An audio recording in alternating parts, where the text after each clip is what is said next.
Hi, welcome. My name is Yara Banks. I'm with Global Human Resource Consulting Network, and we're here to bring some resources to our membership regarding intellectual property.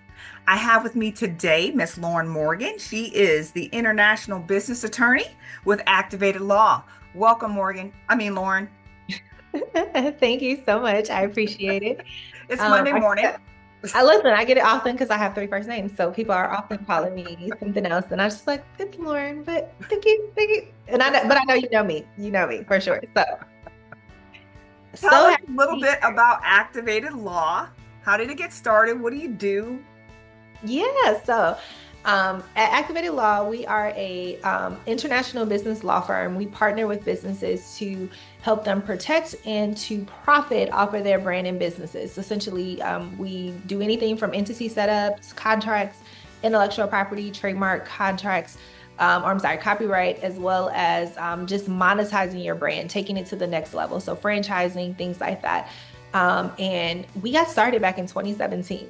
I have um, extensively been in business pretty much all of my life. I was working for an HR company at the time, actually doing legal consults.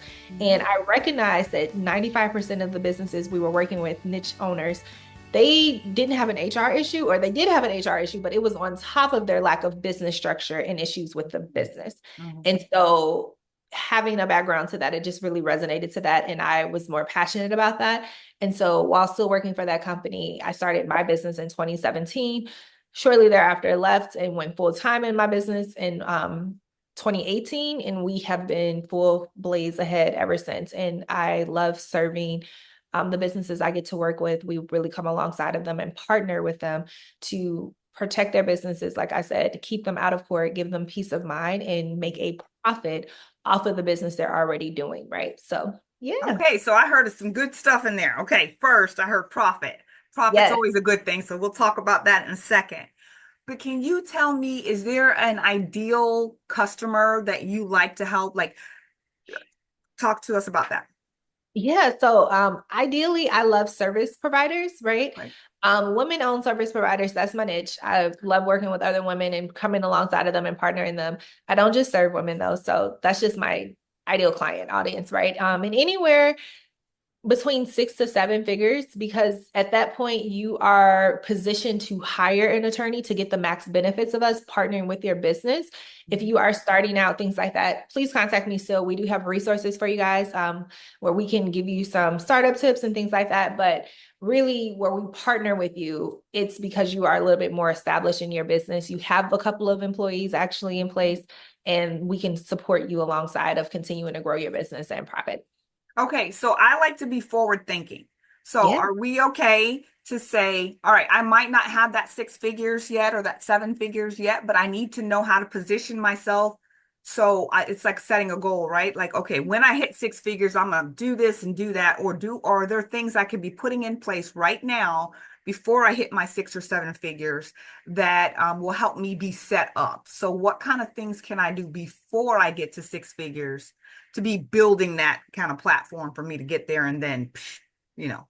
Absolutely. And so that I just actually mentioned that. So if you're not making 6 or 7 figures Mhm. yet, still reach out to us because we have resources. The first thing I would say is a consult, right? Because every business looks different. You want a custom blueprint and you want triggers that really let you know this is how I need to be thinking. And so during that custom consult, we can plant the seeds needed for you to understand this is what I need to be doing at this step, right? Right. So that's one of the ways we can protect your profit, right? Because if you make mistakes along the way, it's ultimately could delay you from getting to the 6 to 7 figures Mhm. sooner, right? And Right. so having the proper legal foundation in place is really going to um, propel you to making money sooner and quicker, right? So that's the first thing. But two, you want to know mistakes not to make, right? So we Right. don't know what we don't know. You want to know the proper contracts you need to have in place, right? Even if you're getting templates out the gate, if you are, needing to protect your business in some areas, but you don't have all the money.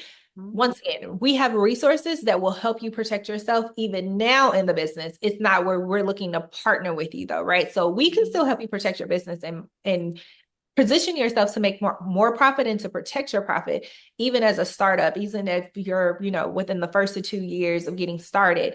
So absolutely be proactive. I cannot stress that enough. If it's myself or another legal professional, contact them so you have information that you can utilize in your business process. That's the biggest thing. Do not go at it alone. Do not go at it alone. That's how you're going to make mistakes, because you are an expert in your field. You are not supposed to know everything. You should consult and reach out to people who know their expertise and get their knowledge and come under their tutelage, so you don't make mistakes that can prevent you from growing your business where you want it to grow. So great. Exactly why you're here with us today, to help us not make those mistakes and to give us some sense of what the future looks like, right? As we think about growth strategies, as we think about increasing the profit margin, as we think about like what else are our options, exit strategies even for our businesses. Yes. So you're there to give us that kind of guidance. So let's go back a little bit. So Okay. let's talk about basics. What is intellectual property? Oh, that's so good. So intellectual property is really kind of four things. It is a patent, a trademark, a trade secret, and copyrights, right? Okay. Each of those have their own definition, right? So the four of them collectively make up intellectual property. A patent is something that you have for a design or invention. A trademark is anything related to your brand. So logo, business name, slogan, hashtags, colors, even sound bites, and even a dressing, like a trade dressing, design dressing. So a shape or a uniqueness that represents your company, right? Mhm. A trade secret is your systems, your processes, things within your business that are unique to your business. And it's something that, if it's really the secret sauce behind your business, right? The Okay. secret juice that's behind your business. The most famous ones of these are actually like Coca-Cola. Their Mhm. recipe is Mhm. a trade secret, Okay. right? And so anything that this is how our business was founded. This is what we are backed behind. This is what we do. This is what we monetize to make money. If we lost this, Mhm. our business will go out of sale, right? That's a trade secret. And then lastly is your copyright. So copyrights are any piece of artistic works that you're creating within your business, right? And so your policies and procedures, you can copyright those if you have a unique approach to that. A book, if you're an author, right? Your ebooks, this is going to be your copy on your website. This is going to be courses, curriculum, workshops, speeches. If you have a keynote speech, you want to trademark the title because that's your brand. It's known for the title, but the material in it is going to be something that you can copyright, right? Copyright is anything. Those are usually what business owners are in, but you think about music, right? Mhm. Songs that are written, paintings, anything like that. Those are copyrights. It really is broad what can be covered underneath a copyright, planners, right? But that's what intellectual property is in a wheelhouse. It's a lot. Okay, so I'm an HR consultant, as you know. So Mhm. use my business as an example. So I'm an HR consultant. What kind of things within my realm could I get covered under intellectual property? Absolutely. So one, the name of your business, right? Mhm. We want to trademark that. Anything that you're creating for business owners, right? So in HR, we're creating handbooks, right? So Mhm. everyone gets their own custom handbook, but you might have a handbook template that you Mhm. created for yourself, a process that you have that you feel like is unique to the businesses that you serve. You can copyright your template of the handbook, right? Okay.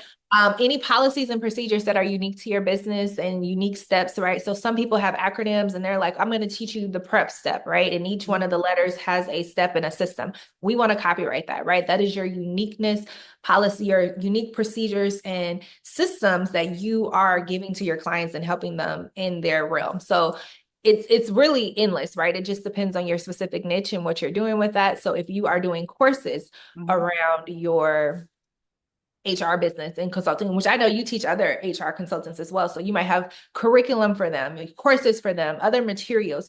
You might be creating checklists within your curriculum and courses. All of that is a copyright. All of that is something that we can then monetize, bundle up, put into your business and resell and make profit. And we don't want somebody to steal, right? I Mhm. went to a presentation about a week and a half, 2 weeks ago, and someone took out a picture or their phone to take a picture and they reminded them, hey, this is copyrighted material. Our presentations that we are presenting to get customers, to get other business owners informed, all of that is a copyright. All of that is something that can be protected. So I have some I almost want to call it boxed trainings. I Mm-hmm. call it a signature program, but it's like Mm-hmm. a training that I created. It's a series of trainings or workshops. I named it, I present it, didn't get it from anyone else. Would that be something that I could copyright? Yes. You Okay. want to copyright and probably trademark the name of your signature box. So, Okay. yep, both Okay. of them. Very And good. if your Mhm. box had a unique shape or something like Mhm. that, that when they saw it, they recognize your brand, that could be a Mhm. trade dressing. So it might be another Okay. trademark labeled in there, right? So it's layers of this stuff, you guys. You don't, Right. I want to emphasize you don't just have one or the other.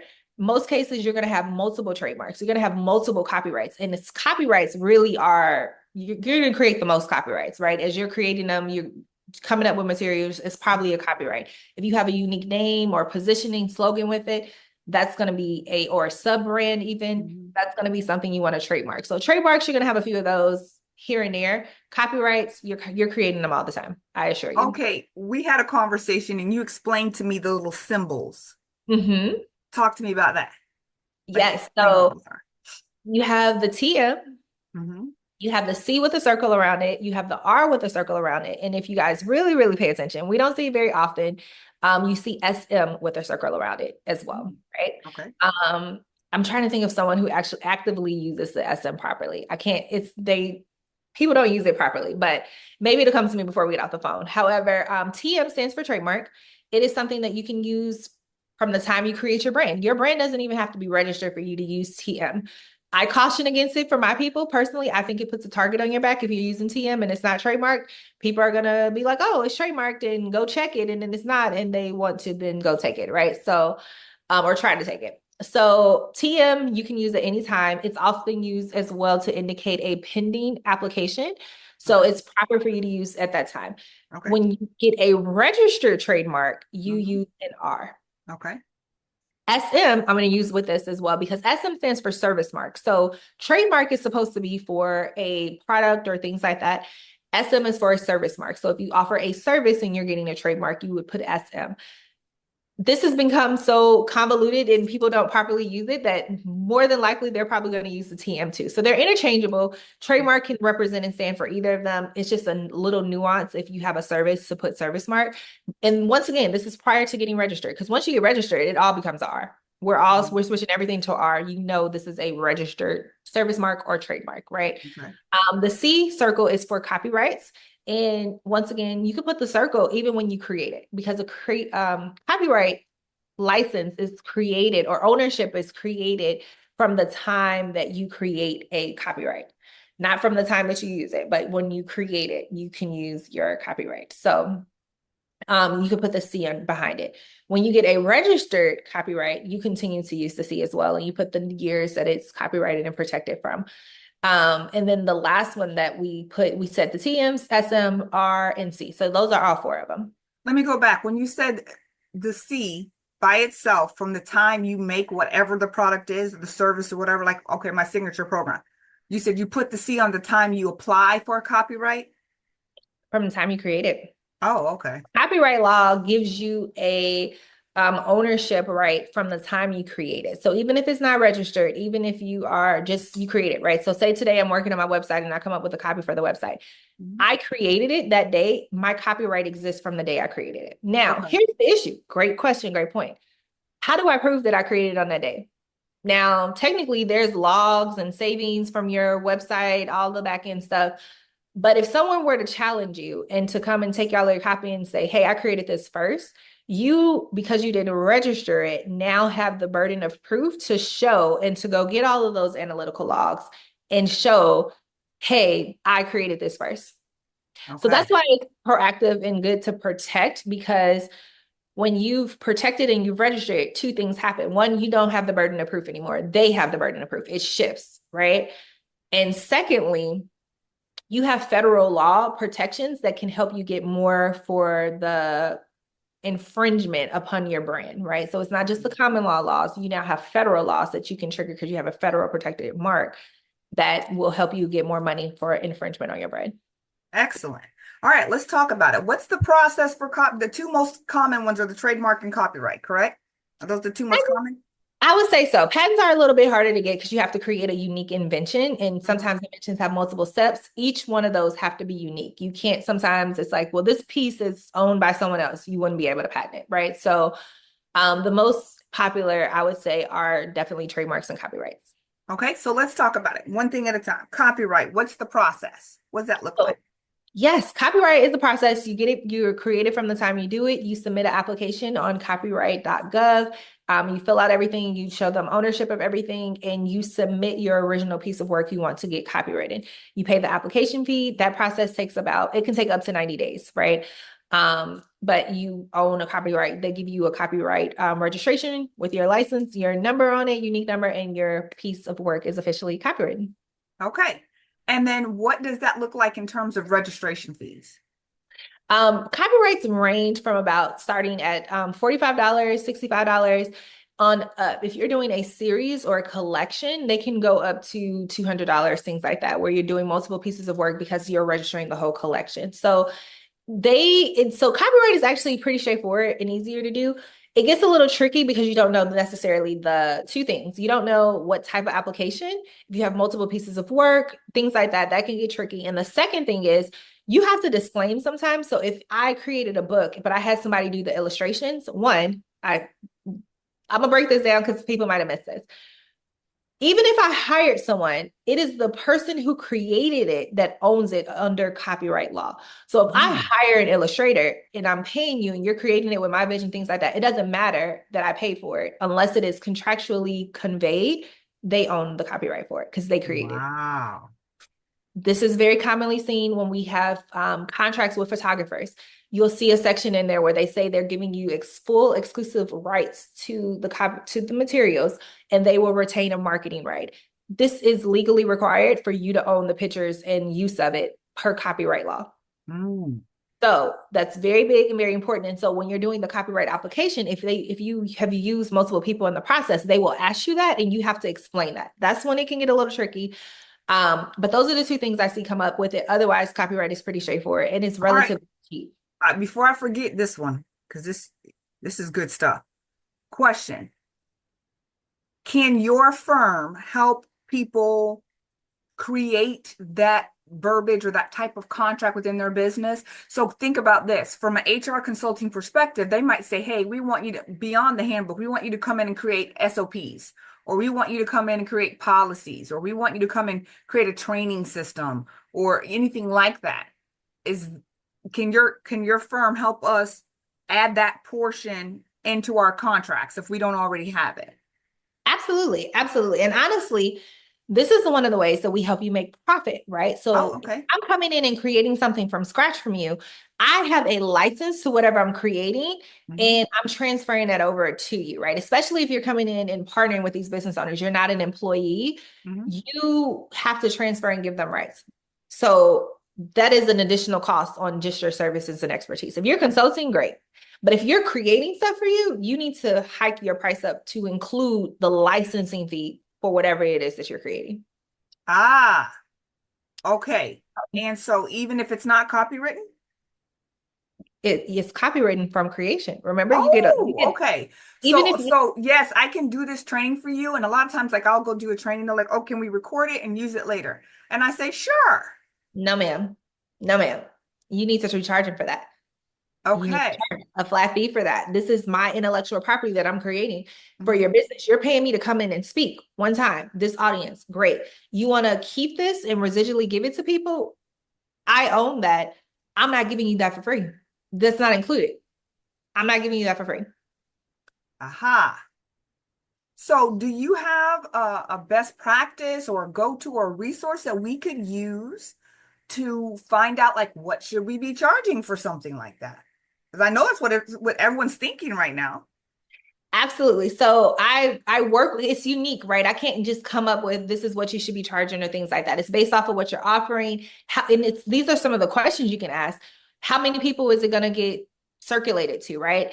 How often do you want it? Is this a training that needs to be renewed annually? So you're only going to use it for a year. Is this going to be evergreen product for you? And you're going to use it all the time to educate and train Ah, your people. All of those questions are contributing to the price factor that you're going to set it at. So it's not a, hey, this price, this price, this price. It needs to be based off of your offer and what they're asking for, right? So I recommend reaching out. Let's set up a consult. Let's talk about what it is you're doing to help you come up with your unique price, because it's not a one size fits all, depending on those various factors. Excellent. Okay, I love it. All right, this is good stuff. Now, so to recap, your copyright laws, at least common law, starts at the point you create whatever it is that belongs to you. The registration process is you said about 90 days. You fill out the paperwork, the application. It's best to speak with the legal professional so that they understand exactly what type of application they should be going for, and maybe even have like one of your services is to actually fill out and complete that application, take over the whole process for them. I know there's some research involved and there's some time involved, and you really want to make sure you do this right as to not lose out on any valuable time. So certainly they would want to contact you, have a consultation that's going to explain exactly the process, what it takes, the time length, the investment, and all of that. Okay, so that's copyright. Let's talk trademark. What's that process involved? What does that look like? Okay, so I like to put them in tiers: patent, trademarks, copyrights. That's the tier of everything: difficultiness, commonness, and expensive, right? Patents Okay. are really expensive, trademarks are moderately expensive, copyrights are relatively affordable. Okay.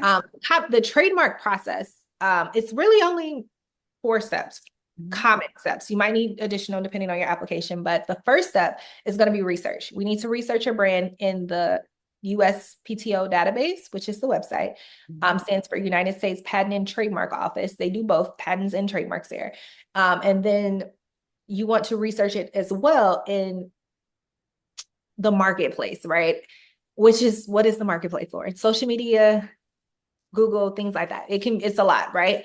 Mhm. Um, and navigating that. And the reason you want to do that is because if it's available in the USPTO database, but it's saturated in the market, it's going to cost you a lot of money to enforce your trademark. One of the requirements for a trademark is uniqueness. And so if it's not unique, if it is generic or it is seen generic, it's everywhere. Everybody has Mhm. it. You Mhm. might lose your trademark and or not be able to actually get it registered out the gate, right? So we want to make sure that we're being proactive with our process and researching it so we don't come up against those objections when getting our mark registered, which ultimately might cause us not to get it registered. So Mhm. that's the first step. The second step is application. So this is the longest part of it and the easiest part. You're going to apply and you're going to wait, right? You're waiting for a while. The moment you file that trademark application, though, your federal protections are triggered. So you have some common law state protections for your trademark, but as soon as you register, you trigger federal trademarks in, Okay. right? Okay. You wait. The third thing is we might need to respond to some office actions. So it's assigned to an actual and examining attorney that works for the trademark office. They're going to come back and say, hey, this is descriptive, which is what I told you, one of the things that might not be, or generic, right? It is generic in use. This is one of the reasons you might not be able to get your trademark right. You have to respond to them within a time frame, right? This is a federal administrative process. You could lose your application and or have to pay additional fees if you do not meet these deadlines, people. So it's very important to respond. And the timeline is going to range anywhere between 2 to 3 months. So you got to respond fairly quickly, right? And so you don't have time all the time to, between what you're normally doing, regularly doing, to stop everything and go research what a response should be, which is why Mhm. partnering with an attorney who's used to navigating this and can quickly respond within that time frame is beneficial, Mhm. right? So third is the office actions. And then lastly is registration. Once you successfully overcome any of their objections through an office action, you will be able to register your trademark and um, get a registration number and you're in the system, right? Mhm. Now, additional steps that if this does not meet is that if they are pushing back and your office action say this is the final office action, you reserve the right to appeal the examining attorney's decision with a trademark appeal board, right? Okay. So that is when additional steps can come in. That's really the last and final step, is the fifth step with that. And you have to wait throughout that process, right? So you're responding. This becomes like a court hearing. They have Mhm. an official board and you have dates, you have trial dates, you have to do discovery, you have to present in Wow. front of them, and it becomes very it becomes a lot at that stage, right? So really, it can be multiple states depending on your process. However, I will tell you, not 100%, no one can do this because there's kind of a delay in the trademark system for registering. But the research part is by far probably the most important because the research part will set you up for the rest of that process. It Mm-hmm. will make sure you have everything you need, what you don't need to navigate that properly. So that is the trademark process. So trademarks cost a lot of money, Okay. even to partner with an attorney because this we are handling all of this for you. And it takes at least 8 to 12 months for this process to happen. So when you work with a trademark attorney, you're like, why does it cost so much? Because we're doing all of that. That is Yes, why. ma'am. Okay, a couple questions come to mind. One, does your firm in particular, because you're going to be one of our preferred vendors and on our you're going to be on our directory on our website for Global Human Resource Consulting Network. My question is, do you have payment plans? So we no longer do in-house payment plans because it becomes cumbersome to follow up with people and Sure. doing that. However, we do have a credit option. We have partnered with a firm, which Okay. is very broadly used for people to use. Yes. You can Mhm. use a firm. You can Mhm. apply through we have a link. You let them know you're applying for that. They give you a payment plan and option with them, and Mhm. then you make payments directly through a firm. So we do have payment options available for. Great. That's wonderful. Especially if people are kind of in startup or, whatever the case Absolutely. may be. We want to know that there's options available for them and not just think when that, oh, it's expensive. Well, yeah, you know what though? It takes money to make money. That's number one. And number two, we're thinking long term. We're not thinking about today or tomorrow. We need to be thinking long term growth and how we can turn these things around. Two Absolutely. questions. I have two more questions specifically. And then if that's what I have right now, then it might be something else. But one is, as consultants, no matter what type of consultant you are, we oftentimes um, are tasked to advise our clients on how to best protect our business. Can you talk through from a consulting perspective how a consultant could help prepare their client to have their processes and their information documented? So, Yeah, that's a really good question. So, documenting is a hard process, right? So I recommend you as you go through the process, is multiple resources and tools you can use for it. So even if you're doing Zoom calls with them and talking through their framework and what they need mhm, specifically, and then you're building something custom out, document it with read.ai, some type of software that can capture the notes, right? Phantom AI, things like that. mhm, So it can help you translate it over because once again, you want to document the process, mhm, but you want to then take that and transcribe it into your secret or your specialty signature mhm, in your process for that too, right? And so um it doesn't matter how you capture it, you just want to mhm, capture it. mhm, And I honestly say partner with an attorney through that process, right? To get the feedback on it, right? For structuring things like that, formatting it to make it sure that it is what we submit is what you actually want it to be. And mhm, so even giving some feedback, right? Because sometimes people are too general. mhm, Have something that's like, hey, we need to break this down even more for you. mhm. That way, this is really something that is unique when we do a copyright. So here's one thing though, I have to acknowledge. This is why trade secrets might come in. Copyrights, trademarks, and patents are all a part of a public platform. So when you register them, you are in a public system. So that means your copyrighted materials that you want to keep. It depends. If you're making a cookbook and you put out a recipe, right? If Mhm, it's public knowledge, the cookbook is for sale and it's to the public anyway, right? But mhm, you want to people to know my recipe is private and this is something that we're protecting. That is something that is going to be safe in the copyright system potentially, right? But if you don't want anybody to know this, you might not want to do a copyright because it's going to be public. You might want to do a trade secret, which actually is just you going ahead and protecting it, taking measures to show that it is protected. You don't have to register it anywhere because mhm, these are public forums and public methods, right? So I hope that answer your question on how to document it and practice, like how to make mhm, sure it's good. But having softwares and tools so you can memorialize it and then partnering with an attorney to make sure the details are either redacted in a way that you are protected still and you have enough there, or if it's something specific, you want to make sure it's clear that you own and you don't mind it being in the public because you're making money off of it somewhere else, that is actually clearly defined.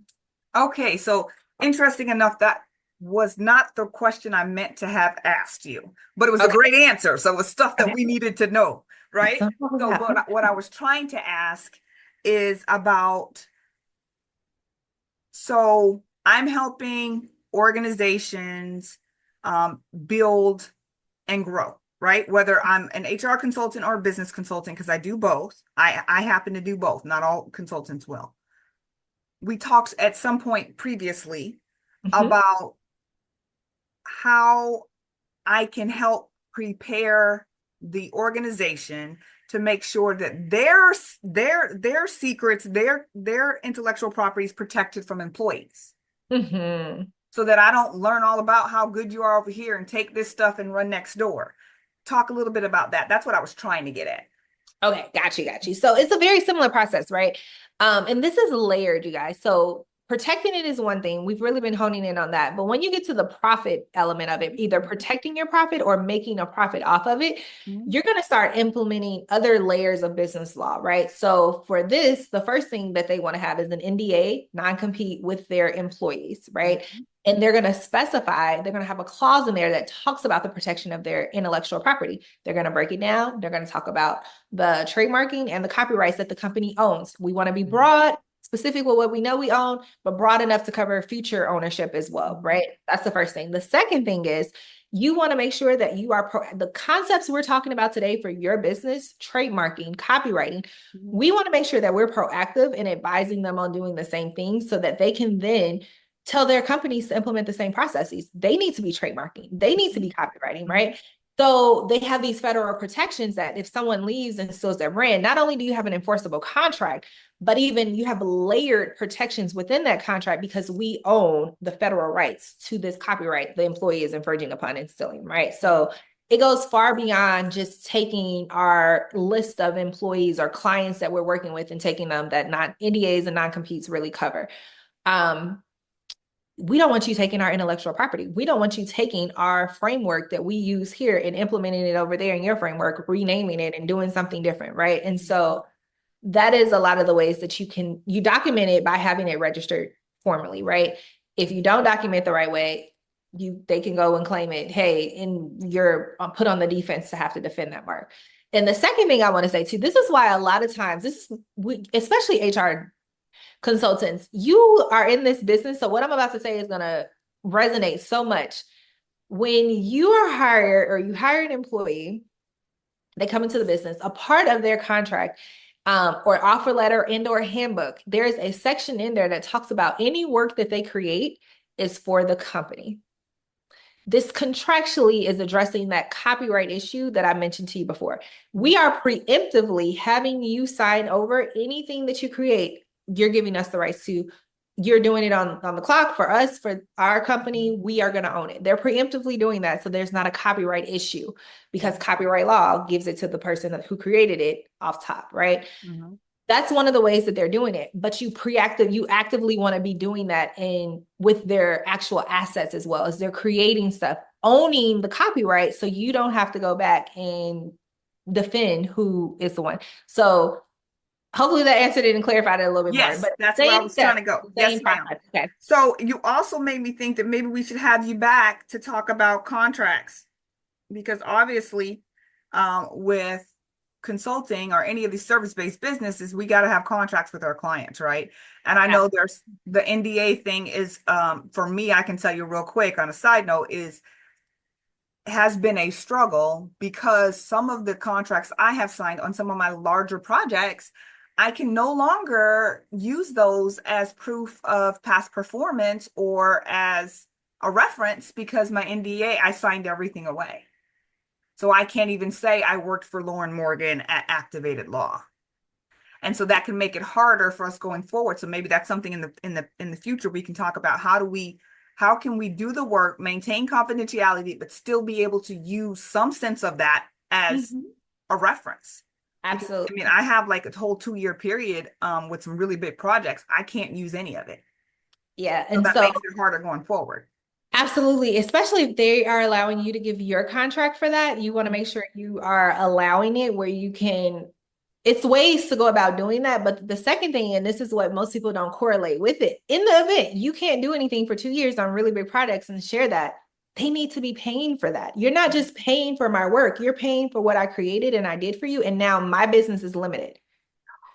Wow, You that's need to be paid good. for that. You need to be paid for that. And so many people off top, I can 100% come in Yes. for me, adding value and partnering with these service providers that I come in with. I can look at your framework in your business and tell you where you are losing money at legally through contracts, through copyright, legal trend, Wow. your intellectual property that we aren't really putting a cost on, right? So Lauren, that is amazing. That's really good because I never even thought about that. I'm sitting over here like, okay, well, one of the things I'm working on is government contracting, right? They always want past performance. I can tell you a scenario, I can tell you a case study, but I can't give any details. How yeah, far is that going to get me, right? I never even thought about the fact that yes, I'm going to sign away all this, but you need to owe me something because it's going to, oh, I love it. We're absolutely. having a consultation, Lauren. Sign me up. Okay. So that's one of the questions I have. Now, you've talked a little bit about the second question. The second question is ways that we monetize our intellectual property. You just gave us an example. Hey, if they're going to hold you to NDA, they need to pay extra for that. Okay. Next, we talked about how do we license out our property, our intellectual property. Are there other ways that we can be monetizing our things that we, okay, can you give us some examples? She said yes without Absolutely. hesitation. People, this is good Absolutely. stuff.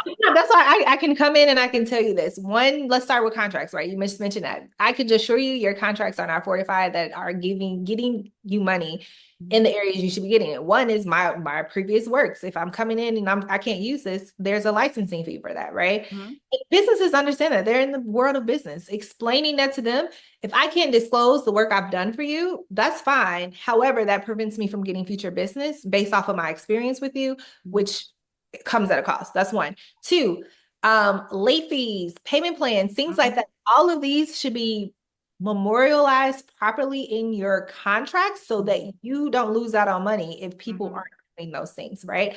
Also, what if someone just breaches the contract altogether, stops paying, walks away? You need to have options within your contract that allow you to go after that money legally because they've agreed to it within your contract, right? Mm-hmm. Collections. Can I go and sign off for this and go do collections on this if this is the case, right? Mm-hmm. Is there somewhere that we're disputing chargebacks? This is huge this day and age. People are charging back doing stuff. I want something that talks about that and discloses it because contractual fact people don't know about.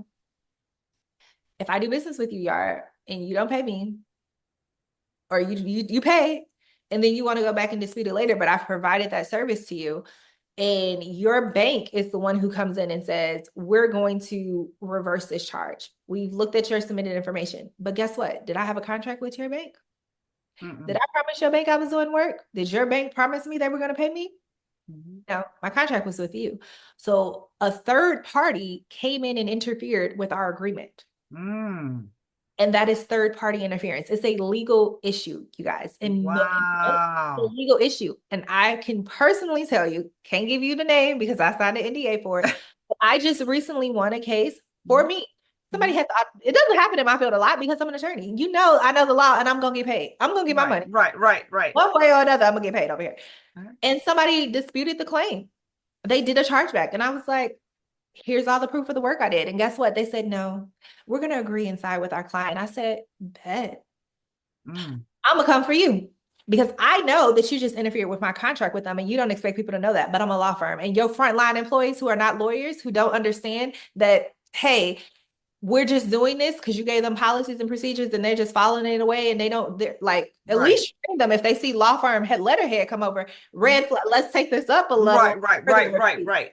They did not. It's fine. And it costs them Mhm. additional money because not only are you going to refund me what the chargeback was, you're going to charge me, I'm charging you interest because I had to wait months to get my money that was owed to me, which slows down my business as a small business. I got employees to pay. So I got to front and put other allocations in place. So I successfully won a third party interference on a chargeback claim because the bank interfered and they shouldn't have. And so I went after the bank and I got my Excellent. Okay, money. this is good stuff. What else you got for us? right? So that's one of the ways. Mhm. Monetizing your intellectual property, right? So your trademark. I'm a Christian girl. I love the Lord, and that's gonna always be with me in my Nothing business. wrong with If that. it ain't for you, Mhm. take the meat and throw away the bone. But listen to what I'm saying. The Bible says we should have at least 7 to 8 streams of income, or right, diversifying our efforts. The Mhm. Lord didn't mean go work 7 to 8 jobs. It's not possible. Mhm. Outside of real estate, business, and stocks, because those are the three things he explicitly mentions, your business can make you 3 to 4 streams of income, Mhm. right? So we talked about some of the licensing things and things like that, right? But your brand name, your business, one, we need to own and protect that because we can franchise this model. The name and the brand that you've built, we can franchise out. That's one thing. All of the intellectual property and the digital assets that you can create can open up and create multiple. So if I go into a business, right, my licensing for what I create for that business, I did that under my business. I come in, I consult, I do that. But what I create for you, right? The copyrights of what I'm doing, the licensing of that is another stream of income. And this is Mhm. good because you set up different models, right? If you want this to be an evergreen product, you're not just going to pay me one time for this. You're going to get value and education to your people year after year. You need to pay me a licensing fee annually. That's why it Mhm. becomes another stream of income because it can be residual and you won't got to touch it. You create it one time, you give them ownership and access on an annual basis, or you can give it outright up front. It costs more money to do that, right? That becomes another stream of income, right? And so then I want to teach others to do what I do because I do it so well. Mhm. That is another stream of income. You're going to protect that. You're going to create curriculum. You're going to create digital products. Now we have 3 streams of income. My overall Mhm. business, when I go out and I do it, the intellectual property I'm creating for others that I am giving them licensing to that I've created. That's 2. Mhm. And now I'm going to teach other people to do what I've done it well. That's 3. Mhm. Let's add one more just for effects and all the kicks and giggles and things like that, right? Actually, that's 3. I already gave you guys the 4th one, the franchise model, right? Right. So if I take this and I've built this infrastructure and all the stuff and I own and copyright, I'm gonna give it to someone else in another state, another country, and I say you can go do the same thing. You have to pay me a fee for all of my intellectual property and access to my brand and reputation that I have built to give you ownership to. 4 Wow. models under one business brand that you can take and do with Wow. your. So that's a mouthful. So listen, I am extremely excited for our membership. I'm excited because I came on here thinking I was going to learn about 2 things about protect, and not only did I learn those 2 things, but I learned a lot more and a lot more ways of making our businesses profitable beyond what I think most people even understand. And so yes, we might be small business owners starting out, right? Everybody is starting out. But wow, look at the way that you just showed us how to, like, just laid out this blueprint for growth in all these different directions. Like we just spidered out to the left, to the right, like it's amazing. So I'm so extremely excited about you being one of our preferred vendors, about people being able to connect with you to be able to start and grow their business, to be able to like multiply, right, the revenue that they're going to be able to see and generate based off of the information that you have available to us. So I'm extremely excited about that. Lauren, how can they find you beyond our directory on the ghrcn.com website? How else are they going to be able to find you? Yeah, so we are Activated Law on all platforms, YouTube, Facebook, Instagram, LinkedIn. Also, you can search my name and it's connected to all my business page. Our website, right? activatedlaw.com. We are offering some type of resource and value monthly, right? We change that up. That becomes our lead magnet. And so we are adding value all the time. Make sure you check out our website because that is where you can find out more information. Book a consult, right? Get a consult, get some custom information for you and your business. If I did this in a little over an hour for general stuff, Right. guys, my consults are paid. You will pay for it because you're going to leave with so much value. You take 30 minutes. If you talk for 25 minutes of that and brain dump to me, in 5 minutes, I will wrap up in a pretty bow and present back to you an actionable steps that you can take a solution to your problem. That's why it's paid because the value is there, but that's what we do and offer. So I highly, highly recommend them because you don't need to go at this alone, you guys. Bring it back full circle. Yes, I'm trying to tell them this is the whole purpose of the network. Like, yeah, we can sit and waste our time and spin our wheels and all of this stuff trying to worry about things that are not that's not our jam. Our jam is HR. So like, how can we get partners and resources available to the network so that they can get people who actually do this stuff for a living, right? People who actually do this stuff for a living, beyond Google and YouTube University, right? Like beyond that, like a Listen. real living live person who's been there, done that, and can walk us through the process. I'm also going to put a link to sign up for your services on our website through the link that you provided me, Okay. right? Okay, I'll be able to do Yes. that. Thank you so much, Lauren. Is there any last parting words or tips that you want to give us? I'm super excited about this.